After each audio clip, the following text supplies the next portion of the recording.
Elixir of Life. Ned had been gone for months, and for Jinx the warm summer days dragged. After Ned had enlisted, he'd been able to come home once or twice a month on leave from Camp Fulston, but now that he'd been shipped out overseas, there would be no more visits until he came home for good. Most of the troops were figuring they'd be home before Christmas. Jinx wasn't so sure. He'd occupied his time doing odd jobs. Shady thought Jinx needed to learn a trade, so he set about doing some welding. He was even commissioned to make a wrought iron gate. With helmet down and torch blazing, he practiced to his heart's content, welding all manner of metal objects: forks, shovels, horseshoes, even the grate off a pot-belly stove, right into the gate. His highly unusual work did not spark any great demand, and that was his one and only paying job. His next assignment was working chemistry boot camp at Bellomy-Ezell's house to make up for blowing out the chemistry windows during science class. And of course, Sister Redempta kept after him about his studies, assigning him an extra reading to do over the next summer to get him caught up with the rest of the class. Still, fishing was his favorite pastime, and he had great luck with Ned's Wiggle King fishing lure. In those long summer days, his Uncle Finn, Junior Haskell, and Joplin, Missouri, all seemed like a faint memory that was no longer nipping at his heels. "You think it's a 10-pounder, Shady?" Jinx stood in the doorway of Shady's place, holding up a catfish still dripping from the creek. Shady wiped a wet rag across the bar top. "If he's not, he ought to be. There's a scale in back." Jinx made his way through a cramped maze of tables, chairs, and empty whiskey glasses. Past a frayed curtain he found the scale, filled with stubbed-out cigarette butts in the back room. "Did you have a good crowd last night?" "It was kind of slow," Shady said, following Jinx to the back room. All the Germans were having a miners' meeting at the German Fraternal Hall. "Miners' meeting? I think they'd have enough of mining when they're working. Why do they want to meet about it?" "They're trying to get organized enough so they can have some say in their working condition. You know, when they work, how long their shifts are. Anyhow, it's kind of empty here without them, and the ones that were here seem pretty puny. Lots of aches and coughs," he said. He dumped the cigars into the floor and flopped the fish onto the tray. The arrow teetered, then stopped just under 10 pounds. "Not quite," Jinx frowned, looking at the scale. Shady rubbed his whiskers. "What time is it?" "I went fishing at sunup. It's probably around 8 by now." "Well, you caught this fella before he could even have breakfast." Shady shoved a half-eaten apple into the fish's mouth, sending the arrow over the 10-pound mark. "Even a condemned man gets a last meal. I'd say that fish deserves nothing less." Jinx grinned. "I'm pretty hungry myself." "You'd better get to scaling if we're going to have us fish for breakfast." A voice called from the front. "Anybody here?" Shady peeked out from behind the curtain. "It's Sheriff Dean," he whispered to Jinx. Jinx looked toward the back door, ready to bolt. He'd been able to avoid Sheriff Dean all these months, and even though he seemed to have ended his past, he didn't want a face-to-face encounter now. Jinx's reaction did not slip past Shady. "Be right with you," Shady called. Then he whispered to Jinx, "He's coming for his complimentary libations." That meant his illegal alcohol. Jinx stood still. Shady had never asked any questions about Jinx's dealings before he came to manifest. But Shady wasn't blind, and it was painfully obvious that Jinx still got nervous any time Sheriff Dean was in a stone's throw. "Son, if I was you, I'd stay here and keep that catfish out of sight, or he's liable to requisition all 10 pounds of it." Jinx nodded. He stayed behind the counter and peeked out. "How do, Sheriff Dean?" Shady hoisted up 4 jugs full of whiskey and placed them on the bar. "There you go. Your twice-monthly requisition, right on schedule." "That it?" Sheriff Dean inquired skeptically. "Every last drop," Shady answered, his eyes not meeting the sheriff's. Jinx had been Jinx had seen Shady play enough poker hands to know that his friend had no knack for bluffing. There was more alcohol somewhere.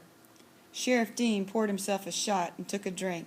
It hit him like a fireball, and he gave a wheezy cough. "What'd you put in that, gasoline?" "The corn was a little green," Shady said apologetically. "Truth is," Sheriff Dean said, his eyes still watering from the whiskey, "I've already got a fire in my belly. There was some trouble over at the Missionary Baptist Tent Revival back in Joplin. One fella ended up dead." Jinx caught his breath and felt his knees get weak. "That must have been some revival," Shady said over his shoulder as he took the jugs two at a time, out to the sheriff's truck. "Yeah, well, he didn't die of praying," Sheriff said when Shady resumed his place at the bar. "He was stabbed. There's 2 fellas they're looking for, one older, one younger." "Is that right? Well, October was some time ago. I'm sure those fellas are long gone. I'll bet you'd be relieved when that's out of your jurisdiction." Shady took up his rag and wiped the top to a shine. "I guess the Missouri boys will have to deal with it." The sheriff hoisted his belly sideways to show off his gun. "If only that were true, Shady. Thing is, one of those Missouri boys, the ones the sheriff's in Joplin, also happens to be my wife's brother, Leonard Nagelman. Seems as though the whole affair had died down, but now he's got it in his head those fugitives stayed around here. Somebody thinks he saw the older one within a few miles from here, near Sachem or Wire. Recognized him from the revival. Keep an eye out, he says. Knowing Leonard, he'll be sniffing around here till he finds someone he can string up, if you know what I mean." He raised an eyebrow. "I'd prefer that he'd stay on his side of the state line." The sheriff started opening cabinets. "Man like yourself with such a fine establishment, I bet you hear a lot of talk in a place like this," he said, stepping past the curtain into the back room. His gaze went past the coat hook, holding Shady's raincoat, not noticing the 2 bare feet sticking out below. He poked and prodded a bit around the back room, looking in the cook stove under the table. Just as he was leaving, his foot bumped against the wash tub, which gave a not-so-hollow sound. He kicked it over, revealing a jug of whiskey. Sheriff Dean heaved a heavy sigh. "You've been holding out on me, Shady, and I thought we had an agreement. Now I'm going to need double the amount by tomorrow, or I'll have to shut you down." "Be reasonable, Sheriff. I can't make that by tomorrow. It takes over a week to make a quality batch of deep shaft." Sheriff Dean caught sight of Jinx's catfish, still tipping the scale at 10 pounds. He yanked the apple from the fish's mouth and tossed it to Shady. The scale pointer sagged below the 10-pound mark. "Looks like the liquor's not the only thing you've been cheating on." He slapped the fish onto the table, and one clean stroke of the hatchet lopped off its head. "There's one thing I think you know about me by now, Shady." He wrapped the catfish in a piece of newspaper and tucked it under his arm. "I always find what I'm looking for." He hefted up the jug in the crook of his finger. "I'll be by tomorrow, and you'll keep an eye out for any news on those 2 runaways?" "Will do." Sheriff Dean lumbered out of the place, leaving the screen door wide open. He cranked up his automobile and sped off, sending a plume of dust to settle on Shady's clean bar top. Jinx came out from his hiding spot, still a bit shaken. Shady held up his hand for a moment, said nothing. Then he began mopping off the dusty bar top. "Some fish get caught for biting, and some just get caught for being in the wrong part of the pond." Shady studied Jinx, letting his words find their mark. Then he leaned over the bar top, staring into the sheriff's half-empty whiskey glass. "I'm no diviner, but having been in the wrong part of the pond most of my life, I can usually tell which fish bite and which fish don't. I suspect you may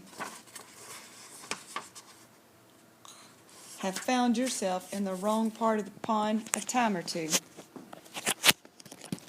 Jinx let out a little sigh of relief. That man's got you over a barrel, he sighed. Shady peered questioningly into the whiskey glass, seeming to look for an answer. We're living in drastic times, Jinx. War's going on, and a man's trying to make a living getting his legs knocked out from under him by a crooked lawman. Where's the justice? Shady's hand shook as he swallowed the last of the liquor. Hand me that cork, he said. At least I can smell the stuff. Jinx picked up the damp cork and sniffed the strong whiskey aroma. He rolled it back and forth in his fingers and sniffed it again. There was something familiar about that smell. Give it here. A boy your age has better things to do than sniff hooch. I'd offer you breakfast, but seeing how all that's left is an apple core. Jinx eyed the cork as if it were gold, and then slipped it into his pocket. He hopped off the stool. Drastic times call for drastic measures, Shady. What's that supposed to mean? It means meet me in the alley behind Bellomy-Ezell tonight at midnight. Jinx called over his shoulder as he let the screen door slam behind him. The night was dark, lit only by a quarter moon. Shady looked around, but could barely see the shed behind Bellomy-Ezell's house. He heard a twig snap. Hoo, hoo, he called out, sounding like an owl who'd smoked too many cigarettes. Shady, over here in the shed. Shady banged his head on the long doorway. He held his forehead, letting loose a string of oaths. What's this all about, Jinx? I'm surprised Bellomy-Ezell lets you near her place after an explosion in her chemistry class. Shady stooped to step inside, accidentally knocking one 5-gallon jug against another. A dog barked. Shh! Jinx pulled the rickety door shut. It wasn't an explosion. It was more of a strong disagreement between some carbolic acid and nitrous oxygen. Besides, I guess Miss Bellomy-Ezell figures if I'm going to be in chemistry boot camp as punishment, she might as well put me to good use. She had me filling these jugs the other day. She had just made up a new batch of one of her good-for-what-ails-you elixirs. I don't think this stuff's going to fix what ails me. Sheriff Dean is still going to shut me down when I don't have his whiskey ready by tomorrow. Jinx wiggled one of the corks out of a jug. Smell this. Shady took a slight whiff, then a deeper one. Smell familiar? She used the same green corn you did in your batch of whiskey. Shady sniffed again.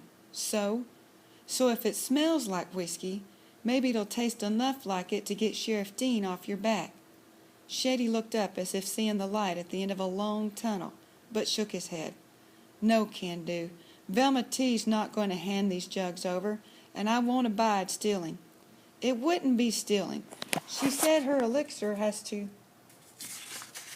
oxidize for 2 weeks. We just borrow some of hers now and replace it with some of yours later. You don't think she'll be able to tell the difference? She probably never drinks the stuff, but we can save some of hers and mix it with yours. Shady considered the prospect. It'd sure make her concoction go down a little easier. Maybe we'd be doing her a favor. More people might drink the stuff. Jinx handed Shady a hose. We'll siphon out a couple of gallons from each jug and pour it into those empties. A dog barked again in the silence. Several nights later, the scene was identical, except that the moon wanted to wane to a silver, and the siphon was pouring liquid back into the jugs, left half full of Bellomy-Ezell's elixir. Hand me that stick, Jinx. Shady stirred each jug to blend the 2 elixirs. Everything going down all right with Sheriff Dean? Jinx asked. Without a hitch.